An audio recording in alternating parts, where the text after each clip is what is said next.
How is everybody doing today? How is everybody doing? There is a topic that has been burning on my mind, bothering me quite a bit, that I thought that let me address it right here, right now. And I don't pretend to be the first one who have addressed it. There are men who are wiser than me, who have traversed life more longer than me, who have covered this topic much more than have I can ever do, and have done it much better justice than I would ever do. But I just thought that I need to also cover this topic because 50 years from now, at the very least, I need to have evidence that I told you so. When all of you are getting to retirement age and you now do not know what you are going to do because you listen to all the lies and BS that has been peddled to you. You have heard that it has been said that women no longer need men. This statement has been repeated to us so many times that many of you believe it. Unfortunately, ladies, it's just simply not true. You need men. You need men. And when I say that you need men, I will have to say start at the point where in what way do they say to you you no longer need men? They say to you you no longer need men because now you are making your own money, therefore you no longer depend on a man. But let's take this to its natural conclusion. If that were the case, that would mean overwhelming majority of you women can live your natural lives to their very end, which is 80 years old, or let's just say for argument's sake, 70, 75 years old, without needing anyone's assistance. This is to say that after you retire, you make enough money right now to be able to survive till the end of your life. Is that true? The answer is no. It's not true. For most women, it's not true. Where do I get this from? I get it from the fact of saying that if you are earning less than $85,000 a year, let me even take it down. If you are earning less than $80,000 a year, you don't make enough money to survive your to till the end of your natural life. You don't. You don't. Because what you need between the years of 60 and 80 is $2 million in order for you to survive. That would mean that by the time you started working, you started saving, and you had enough money left after saving, and you saved for 40 to 50 years straight without stopping. This is to say you were saving for 40 years straight. There was not a single year in between where you were not saving. And if you are earning less than $80,000 a year, there is no amount of saving that you can make on that salary, single salary, that's going to help you to able to get to the end of your natural life. Even if I were to apply this to South Africa, if in South Africa you are earning less than 500,000 Rand a year, you do not make enough money to survive on your own till the end of your natural life.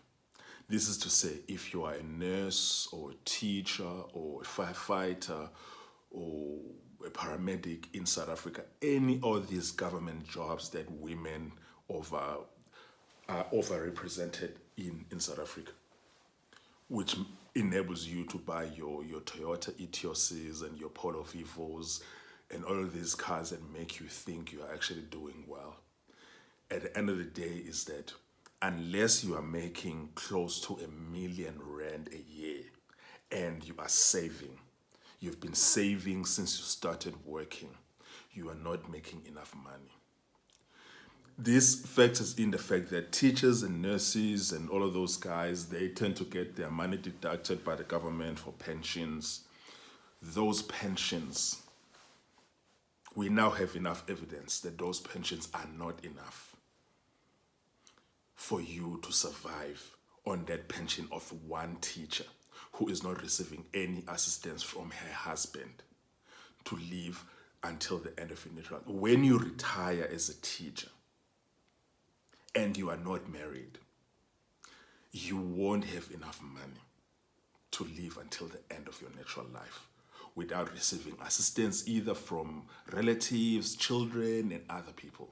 The pension that the South African government gives to teachers and nurses and admin workers in the municipality is not enough for you to live on it till the end of your natural life. What tends to happen is that you guys end up going back to work, and when you are no longer able to go back to work, you emotionally blackmail your children to support you because, oh, mama sacrificed so much for us. Because even though you guys are not getting married, but you are having children, and a lot of you, your children are actually your financial plan of how you're going to live to the end of your natural life. And so it's not that because you are strong and independent, because when you retire, you depend on your children. You emotionally blackmail them, you manipulate them in order for them to support you, in order for you to be able to live till the end of your natural life. In the United States of America in particular, winter is already here. 300,000 black women were laid off this year. 300,000 black women were laid off. This is so profound because black women are so unmarried in the United States that only 1 out of 4 of black women are married. So that would mean that you can assume that only 1/4 of those women, if they follow the statistical patterns of black women, which they should, only 1/4 of those women right now who get laid off because of Dodge have a husband who's holding down the fort at home while she's looking for alternative employment. The other 3/4 of the 30,000 black women who lost their jobs are now on food stamps. A lot of them are going to be on the streets very soon. Folks, you've been lied to. Not only have you been lied to, a lot of you are so arrogant, you don't even realize that family was never meant to oppress anyone. Family was God's greatest gift to help all of us survive till the end of our natural lives. That is why we formed families. And families, even at a certain point in time in the history, were not enough. We had to form more communities, which became villages, because you had a bigger safety net where everything was shared. No one ever had enough in between the two, the husband and the wife, to survive. Therefore, they'll share with their neighbor and the other neighbor. And back home in rural KZN and in other rural areas in Africa, is that poor and destitute family will be supported by neighbors because you've invested in this community for years and years because you need support. That is why people were forming these communities, villages. That is how tribes were formed. Tribes were only formed for the sole purpose of survival, because on your own you couldn't survive. And then you came 50 years ago and then you said, all of you don't need men. And the challenge is that, as I said to you, if you are earning less than $80,000 in the United States of America, you are not making enough money on your own to survive till the end of your natural lifespan. How many black women are earning that? We know that in the United States, 6% of all women earn $100,000 or more. 6%. We also know that 70% of black women earn $50,000 or less. Let me say that again. 70% of black women in the United States earn $50,000 or less. And when you're asking me, what is a $50,000 salary? That is a school teacher. That is a school teacher. There is an administrator at the local municipality. That is a police officer. I know that most of you are not police officers, but that's a police officer. If you do not have a spouse, even a spouse who earns $45,000, who's going to take your collective salary to $95,000, meaning what? Meaning collectively, the both of you can survive till the end of your natural life.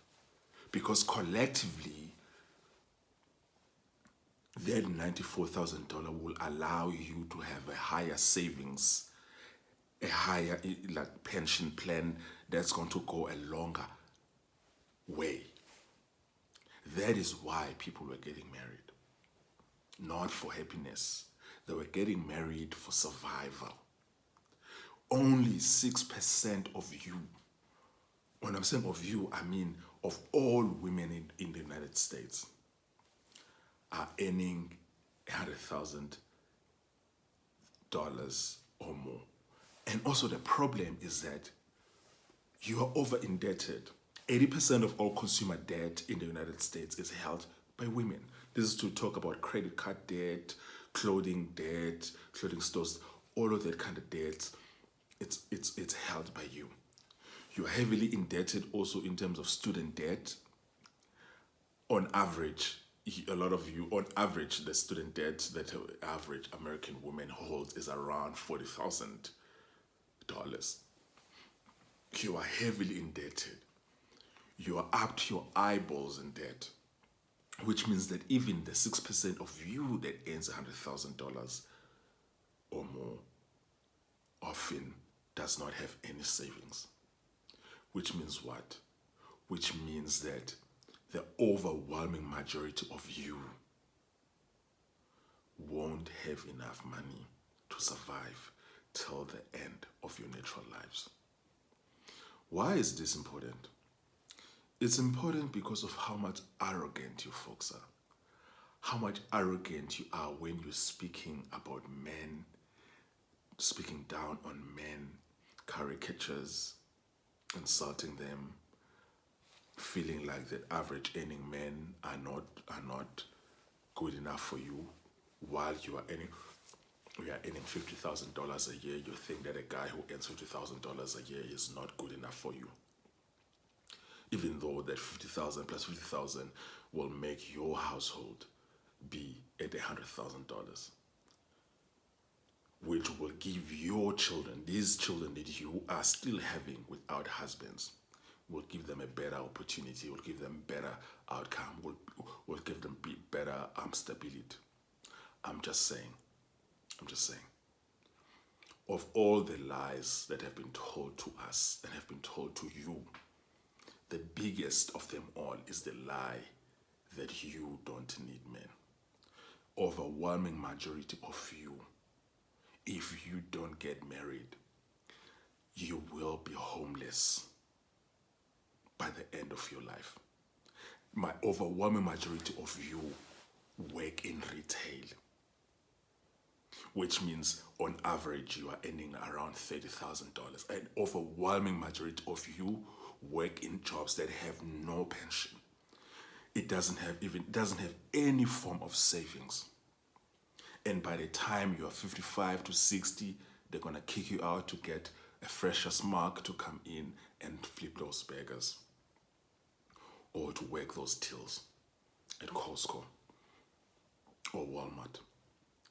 The overwhelming majority, we've already seen now a huge rise in homeless women with children in the United States of America. It is crazy. It's crazy. You are not making enough money to be this arrogant.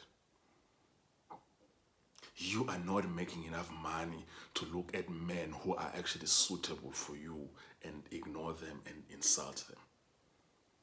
You need help. And the only way you're going to get help is if you're going to learn how to cooperate and live with a man. You take your $30,000 and you take his $45,000 or $50,000. That's $85,000. That gives you a better opportunity together. That is really what it was. It wasn't about anyone's happiness. It was about survival. Very few of you are doctors and lawyers. Very few. Less than 2%, like less than 1% of doctors in the United States are women. Less than 2% of lawyers in the state are women. The situation in South Africa is 10 times worse. 10 times worse. Average salary in South Africa is what? 7,000 Rand a month or 6,000 Rand a month. That is what? Like 80,000 Rand a year. How much is that in dollars? That's like $4,000. $4,000 a year. That's the average salary. So when it comes to people who can survive till the end of their natural lives without getting any help in South Africa, which requires them to earn R1 million a year, that's less than 2% of South Africans, less than 1% of South Africans. And that is in terms of everyone, men and women. And in South Africa as well, most of you women are overrepresented in retail and in fast food.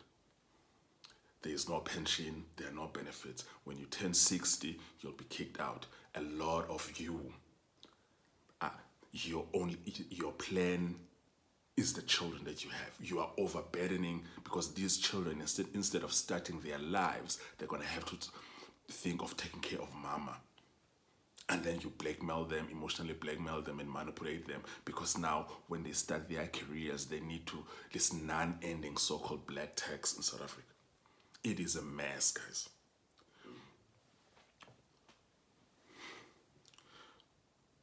Ladies, you need to have a come to Jesus moment.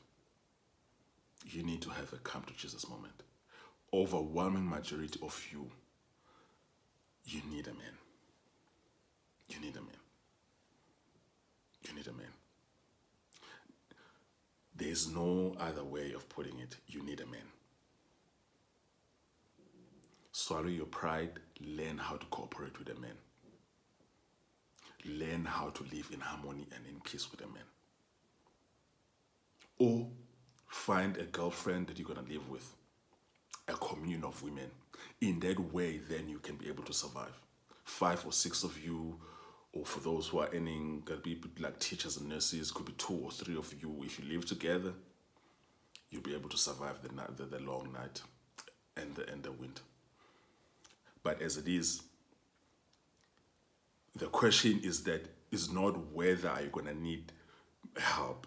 The question is that who are you going to need help from, because you're going to need help. That's the overwhelming majority of you, unfortunately. Cheers. Let me know what you think in the comments below.